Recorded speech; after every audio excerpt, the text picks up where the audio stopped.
Pinagpapaliwanag po ng Commission on Audit ang Department of Transportation and Communications o DOTC.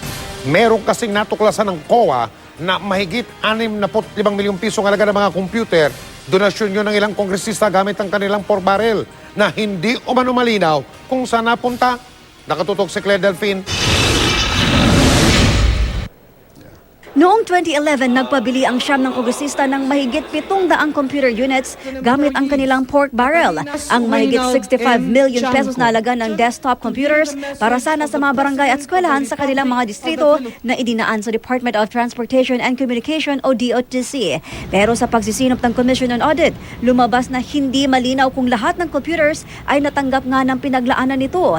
Merong mga computer na hindi nakarecord kung natanggap nga ng DOTC. Meron ding mga computer na naipamigay pero kulang naman sa papeles. Marami rin daw computers na na-receive lang ng iisang tao na hindi naman siyang dapat gagamit nito. Nang i-check naman ang mga serial number ng ilang computer, may mga hindi tumugma sa kanilang listahan. At bakit daw tinanggal na ng DOTC sa kanilang book of account ang mga naturang transaksyon kahit hindi pa napapatunayang naihatid ang mga computer sa dapat itong pagdalhan? Nakausap ng GMA News si dating Cavite Representative Crispin Remulla na ayon sa COA report ay nagpabili ng 30 computers sa halagang halos 3 million pesos.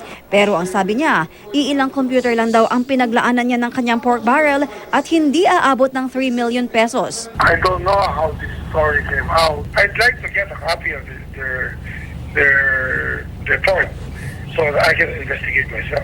Taong 2011 ang coverage ng COA report na nasa ilalim pa noon ni dating DOTC Secretary Jose De Jesus na sinundan sa Secretary Mar Rojas. Sinusubukan pa naming kuhanan ng pahayag si De Jesus habang hindi muna nagkomento si Rojas na ngayon kalihim na ng DILG.